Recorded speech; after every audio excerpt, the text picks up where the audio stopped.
最近有諗法想喺福田梅林呢邊租房嘅朋友，如果你都想揾咁樣嘅3房4房嘅話，不妨睇下我依家身後嘅呢個小區上梅林雅苑，整體嘅花園面積都還算 OK 嘅。小區唔係話好大，但係佢只有4棟，最緊要係離地鐵口9號線嘅梅村站咧，大概係200米嘅距離嘅啫。小區已經全部搞好晒，大部分嘅房源已經出租咗出去㗎啦。都係首次出租嘅，樓下仲要有沃爾瑪喺度，咁起碼咧我哋上班有地鐵啦，食飯買餸都有沃爾瑪喺呢度啦。同時咧呢個小區從1房到3房都有得選擇嘅。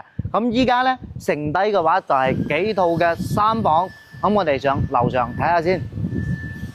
呢個小區咧主要咧係高層項目，可以睇到梅林山同埋蓮花山嘅景觀嘅，幾唔錯嘅。哇！呢個位置睇實個景觀真係靚啊！陽台外面一啲遮擋都冇，雖然話今日橫風橫雨啊，但係咧夜晚喺呢度嘅夜景可以睇到燈光秀嘅，好舒服。咁今次睇嘅呢一套房咧係118個平嘅3房2廳2衛嘅，咁好似呢一套房啦，其實咧可以空房出租，亦都可以配晒家私電器嘅，租金差價就係爭1500蚊左右。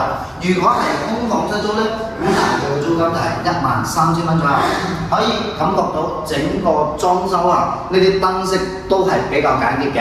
咁入門口呢邊咧，到時會舉翻呢個指紋密碼鎖。咁另外嘅話，我哋全屋可以講冇配中央空調，但係入門口呢邊咧，我哋係配咗一個風管機喺呢邊嘅，亦都比較涼爽。咁我哋裏面咧一共係做咗3房2廳2衛嘅，我哋嘅工位做咗3段式嘅分離。咁所有嘅房間目前空調啊、窗簾呢啲全部都已經搞掂晒㗎啦。如果你話需要配床咧，咁相當於全套家私電器配埋嘅話，租金要去到咗14500。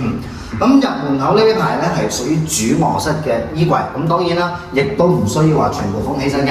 咁呢邊嘅主衛生間，咁翻過嚟咧，我哋嘅主臥室接近有14個平嘅啦，外面都係冇遮擋嘅。